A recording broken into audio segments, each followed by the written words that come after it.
Namaste. Today on 17th November, I wish to read this little passage from Collected Works of the Mother, Volume 3, 1929 to 1931, which is titled Resurrection. Now, resurrection, as we know, is a concept which is there in the Bible, in Christian theology, not Bible exactly, but Christian theology. And the story goes that when Christ was crucified, on the third day, there was a resurrection. So the way it is not normally understood is resurrection means he rose from the dead. It's a very mystic story. He rose from the dead. So it was the greatest miracle that, he could not be killed by all these brutal things. And he rose from the dead. And from that event, as we may outwardly say, there came this idea of raising from the dead. So in Christian thought, there is this idea of raising from the dead. So all those that's why grave. One day they will all rise from the dead. And then this idea was taken up in Islamic theology because they were all closely connected. Very similar. Jerusalem, till now, they are fighting. So it took up again the same idea. Many ideas were just taken up. Just like, as I said, Old Testament, many ideas, Jewish ideas were taken up in Christianity, including 25th December, which has actually nothing to do with Christianity. It was a Jewish festival and a festival in many parts of the world. The return of the light, but it's taken up. So that's a different story altogether, but we just take up this idea of resurrection. So again in Islam it came up, raising the dead. So one day there will be a day of judgment. And on the day of judgment, based on your good or bad deeds, later on it was made even simpler. And there is a meaning in it. It was not even about your deeds. It was about whether you got converted into this belief system or that.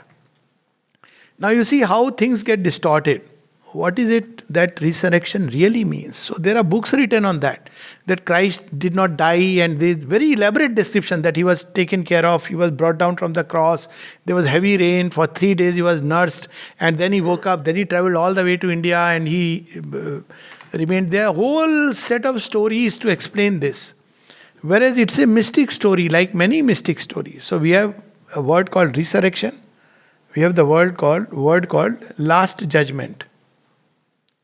And we have the word called that those who have faith, they will be saved.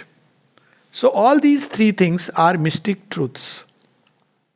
It has nothing to do or as little to do with Christ or this or that divine manifestation.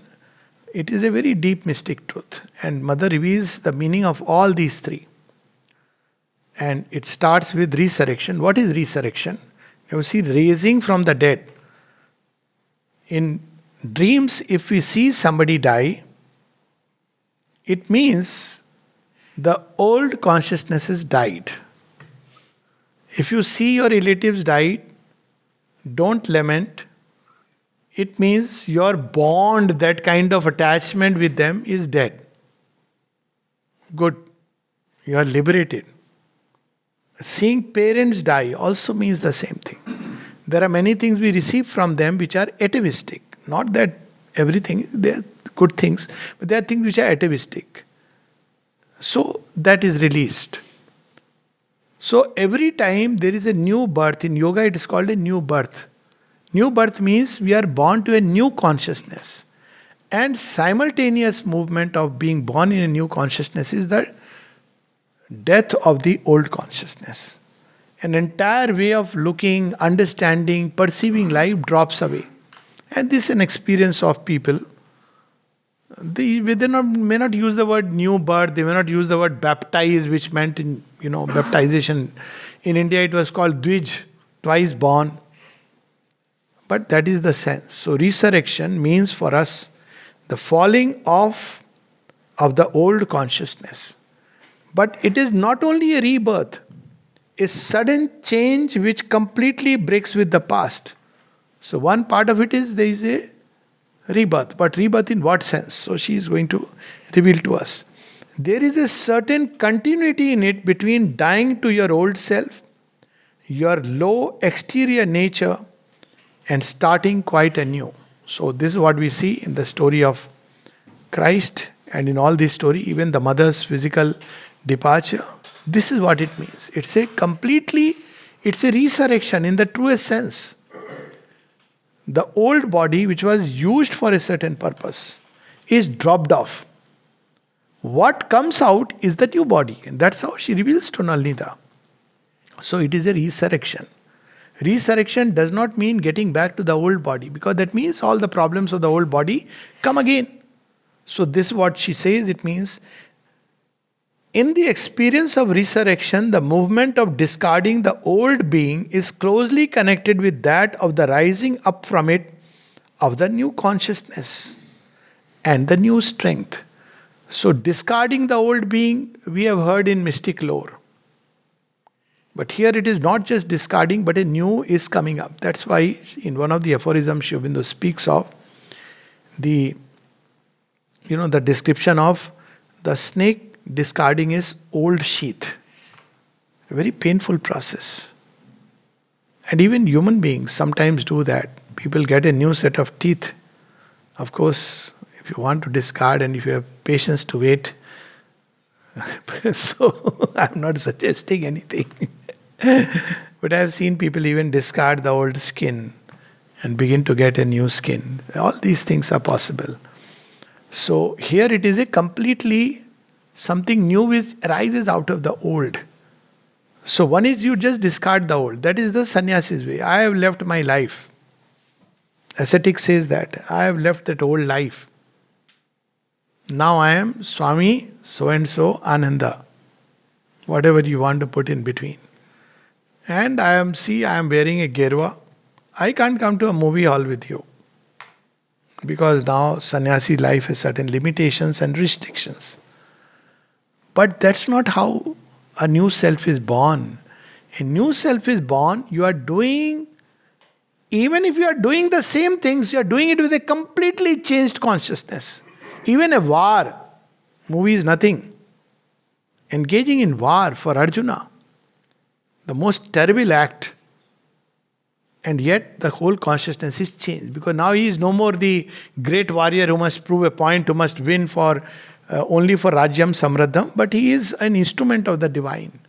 He is nothing else but whatever Krishna wants him to be. So there is a completely shift, reversal of consciousness. And here it is something still more. So that from what is thrown off, the best can unite in a new creation with what has succeeded. What the sannyasi does, he discards in toto. So it is not a new strength which comes. But resurrection is where you pick up things from the mother puts it like this very beautifully. She says that surrender does not mean stifling you. Surrender aggrandizes you. Of course, the word aggrandizes doesn't mean, you start feeling, something great. Meaning thereby, whatever faculty or capacity in you can be raised to its divine possibility is raised. And whatever is there which needs to be discarded will go away. So she says if there are things which are not really connected with the divine movement within, that will go away, drop off. But there are things which can be uplifted and divinized and taken up in the new creation, they are taken up. This is resurrection. So she is revealing that. The true significance of resurrection is that the divine consciousness awakes from the unconsciousness into which it has gone down and lost itself. In all of us, the divine consciousness becomes once more aware of itself in spite of its descent into the world of death, night and obscurity. So this waking up this is true awakening. Awakening is not that one day you just, okay, that's one step, fine. But this awakening will be in every layer of being. An awakening in the mind. The mind becomes illumined with a plenary supramental illumination. That's what is awakening in the mind. An awakening in the heart. The heart suddenly knows that here is my divine beloved and finds him everywhere.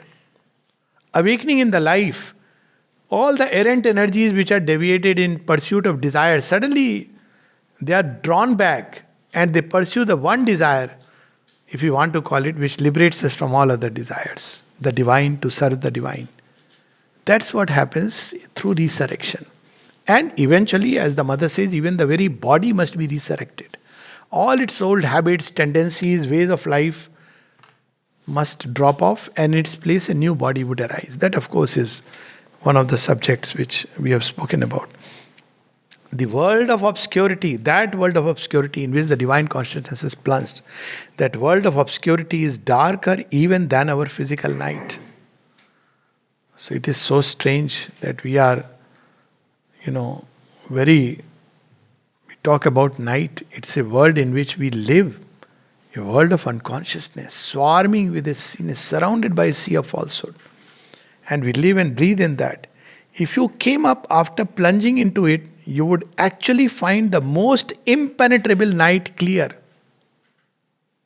So, what is our big take home point from this? The big take home point is very simply, if the divine consciousness can awaken and rediscover itself from that night of nights, there is hope for everybody. That's what it means. So our obscurity is, that's why Mother speaks of personal subconscient and the universal subconscient. Personal inconscient and the universe. He says, you don't talk about collective and universal because that is impossible for an average human being. But for your, yes, there are atavistic tendencies in the subconscious. There is the effect of inconscient uniquely in our thoughts, in our heart, the clutch of old habits. That must drop off, and in its place something new would come. Just as returning from the true light of the divine consciousness, the supramental light, without obscurity, you would find the physical sun black. Psychologically, we all know this, and we all know that what happens to, I think most of us, I don't know, but for at least I know many people who experience it. After being here, when you go back, it takes time to, really, because people used to ask, "Ki aisa kya hai?" I say, I don't know. Kya hai ye? That's not the question. Then I used to give an analogy. I said, after you have seen the sun, everything else appears like a candlelight. So for me, it was like all stock of books from all the great authors and great ones. I just gave away to whichever library was keen to take it. I said, I can't read it. People still sometimes pass on some book. Arey, read it, it's very interesting. I don't want to disappoint. But it looks, after reading the entire works of Mother and Sri Aurobindo, to read it looks like what a dark state you are going into. Because you can see the difference, the contrast. Once you have seen that light, experienced its touch, then all else appears as a night. But even in the depths of that supreme darkness, the supreme light lies hidden. This is the important thing. All can be resurrected. Ahilya can be resurrected. From Jadvat, she can become Devvat. Kubja can be resurrected. From ugliness, she can become beautiful. And all of us, hopefully, are not that. And even if one is, there is a hope for everyone. That's what the Mother wants to tell us. And from here comes that other aspect of last judgment. Let that light and that consciousness awaken in you. Let there be the great resurrection. So the Mother explains, since it is connected with it, what is last judgment. She says that a time comes when humanity has to part ways into every epoch. The avatar comes and there is a choice given to humanity. Some fall back, some are taken into the newer possibility which is going to come. She says even this time the same thing. And she says there is a large chunk of humanity which may well collapse. She has not used the word which may well, she has used the word which will collapse. It is an aborted effort at humanity, being human. But then she says that for those who have turned to the divine with faith, they go through. Then she says something very interesting. It is enough if they have faith in the divine sacrifice in matter, they may know nothing. They may not have read a book, tried to do some practice. They just have the faith in the divine sacrifice in matter, and they are saved by this act of faith. And she uses that is the meaning of the last judgment. It's not conforming to a belief system. It's simply we know that the divine sacrificed himself to redeem us. And if we are aware of that, rest is still. Because that becomes the connecting point. Of course, we should not only stay with it.